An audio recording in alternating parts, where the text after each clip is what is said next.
for a lot of viewers who may not have had a 1 or 1 year old around recently or ever, give them a sense of what Gray knows now.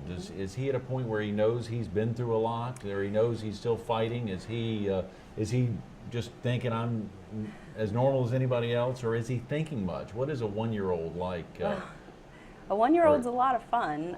I don't think Gray realizes all that he's been through. Yeah. I hope he doesn't, because he's been through a lot. But I do think that it really helps him to be much more laid back. I was very worried he'd be very high maintenance because he was in a hospital for 4 months. Right. But he's very laid back, very easygoing. He's into all the normal stuff. He crawls, he pulls up on things. He's starting to, say some things to us.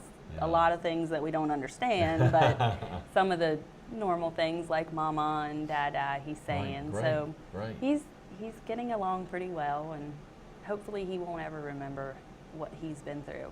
Yeah. Hopefully he just knows he's tough for a reason and keeps chugging along. Yes, I'm sure y'all will always remember. And Yeah. That'll be enough for everybody. If a viewer needs to get off to work now or get out of the house, is it the 843-488-3463 number? Is that the best number to call? That is correct. That is Okay. for our Horry County office, and they Right. can call to get information on the march that's coming up in April. Right. They can get information on the March of Dimes in general by calling that number. Right. That is the best Absolutely. number to call. And there are, of course, other events during the year. You and Bart and Jenny and Gray will be out at, I assume, the chef's auction later in the year, and other events throughout the year to help out. Y'all are the Horry County Ambassador Family. I assume there's an Ambassador Family in every area.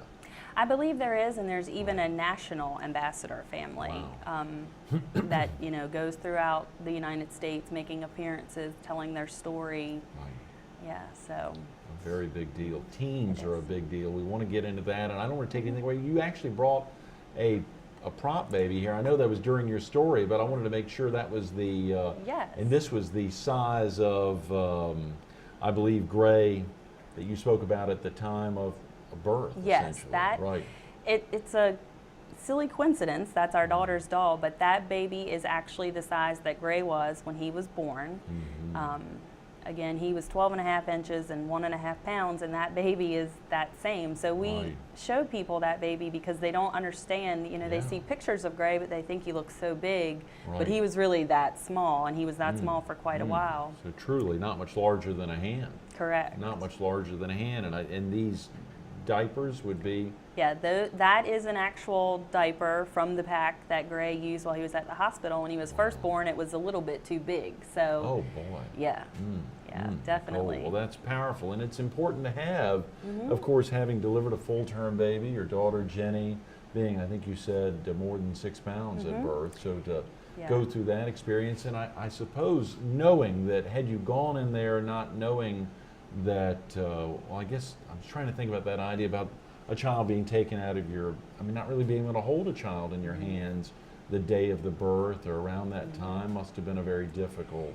It's definitely something you don't expect. Now, when I had Gray, I'd already had Sophia, so I had experienced the loss. I had experienced a much different side to childbirth than when I had Jenny. So I guess I was a little bit more prepared. Right.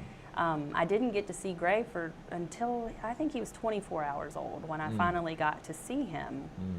But they sent up a picture to my room. They took a snapshot and printed it out so that I could see him, down in his NICU room. Right. But it is definitely hard for people who are expecting that they're going to give that baby right to them as soon as they deliver, and that's not usually the case when it's a NICU baby. So. Wow, Nicole. Well, that is, I'm sure it's been a powerful experience for all of y'all. We got about 5 minutes, and I want to make sure we get into a number of topics. And this has been, for Bart, a real experience as well. I know you're here speaking, but your husband is, this has been he is not physically birthing, but he's surely very involved. Definitely. He was beside of me through all of our children's birth and everything that we've done with them. So definitely, but. Has he shared any experiences from the outside kind of looking in, or anything that's been particular that stands out to you? I guess for any parent that's involved, they look at things in a different perspective. or in multiple perspectives Yeah. there, and I'm sure it's Yeah, we definitely see things differently, and we don't sweat the small stuff so much, Right, you yeah, know. So yeah. we just take it as it comes and see how it works out. Yes. Nicole, share with viewers real quick about a team. What is the significance of teams for the March of Dimes and the March for Babies, the upcoming walk on April 30th? Teams are the heart of the March for Babies, and it can be a single person that wants to go out and raise money for the March of Dimes, so they have their own team and walk, or it can be a team of many. Last year, our team ended up being in the 60s. We had 60-some walkers. Is that right? Right. And we actually, my cousin formed the team 3 weeks before the walk last year. Oh boy, right. Because we had several preemies in our group of friends that were born, and we just wanted to do what we could to help. So she started the team. Didn't think many people would walk. We ended up with 60-some participants, and we raised over $7,000 in just 3 weeks' time. Tremendous. We actually ended up, I believe it's in the top 5% in the nation of family teams. So it's never too late to start. You can certainly form a team today, next week, 2 weeks before the event. That, like I said, that is how they raise their money, and this is their biggest fundraiser during the year for the March of Dimes. They do have other events, but this one raises the most money. And the goal this year is $300,000. $300,000. Yes. Wow. Last year we raised $270,000, so we want to up it this year. Yeah. Individuals can participate. You can have a family team, which is made up of friends and family. That's what I participate with. Right. You can have a work team. My work, Fuel Interactive, does have a team at our office of people that are walking and raising money. And even Jenny at her school, they have a school team. They actually do quite well and have a $25,000 goal this year. Come so on. I know, 25,000 it's amazing. That's 1/12 of the whole. Yeah. Son of a So gun. you can raise money in lots of ways. There are different teams to walk on, and the most important thing is just to get out there and spread the word about the March of Dimes and raise money. And every little bit counts. So $5 here, $10 there, it all adds up. There's lots of different ways to go about raising money. People have gotten really creative in the last few years because it's hard to raise money in this, climate that we're in. But I know our team specifically, we have done bake sales. We are doing a chicken bog lunch to raise money, things like that. Plus just contacting our friends and neighbors and anybody we know to try to get them to donate online. But some other teams are going to do a Zumbathon to raise money. Zumbathon? Yeah. What is that? That is an aerobic exercise class where you dance to like Latin type music, and it's really fun and it's kind of all the rage. So they're going to host that. I believe it's April the 10th. Right. And there's lots of ways, anything you can do to raise money, and you can be as creative as you want to be to get out there and just get people to donate. And to see these aggressive schools, Forest Brook Elementary at 25,000, they set those goals not because that's pie in the sky, but because they really think they can reach it. Yeah, last year Forest Brook Elementary raised just over $22,000, and they won the award of the school division.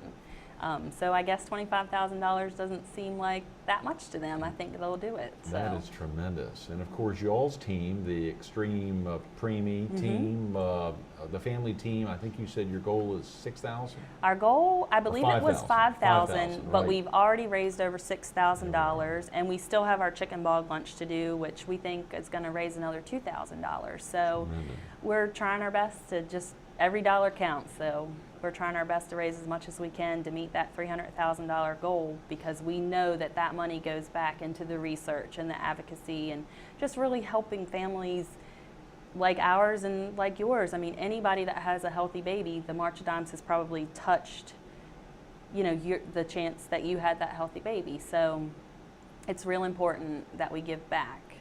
Those are great words. No better way to wrap. Nicole, thanks so much for being with us this morning. Thank you so much for having me. Stay tuned to a little more with Nicole Romano coming up next.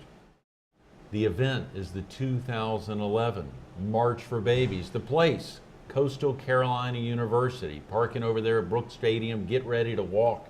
Registration's at 8:30. The walk kicks off at 9:30.